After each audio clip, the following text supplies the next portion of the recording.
दिदी काँक्रो कति रुपियाँ हो यो चाहिँ 100 रुपियाँको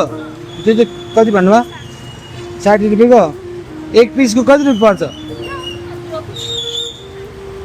म एउटा काँक्रो खान मन लागेको थियो तर मसँग 10 रुपियाँ मात्र पैसा छ क्या 10 रुपियाँ मात्र पैसा छ क्या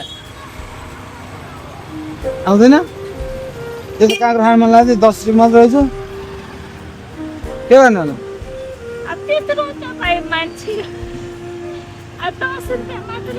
फोन पे हुन्छ फेरि म फोन पनि बोकेन छु क्या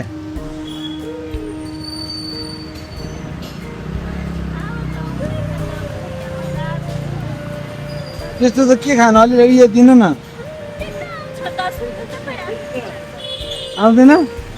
म यसो बाटो हिँड्दाखेरि भरे मैले दिन्छु नि त नि त्यसो भनेर भागेको क्या हो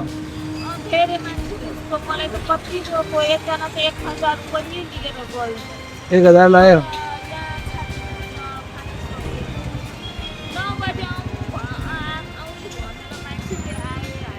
यो कति रहेछ जोक्दिनँ म लिएर आइदिन्छु यही त हो नि म बस्ने यहाँ अलिकति पर हुन्छ बनी त म 10 रुपियाँ दिन्छु नि हुँदैन म दिन्थेँ अहिले बरु अहिले एकछिनतिर आएर दिन्थेँ नि अहिले यहाँ नुन खोर्सानीमा चट्ट खाम भनेको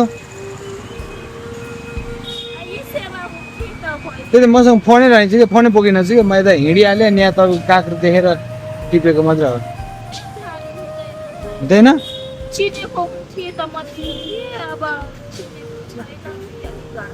गाह्रो भयो दिन मिल्दैन त्यसो भए ठिकै छ नि त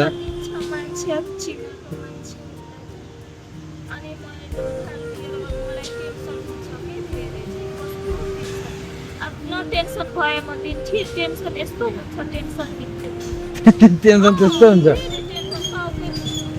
ला होइन ल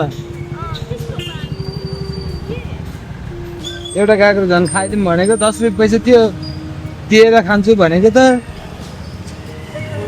हुँदैन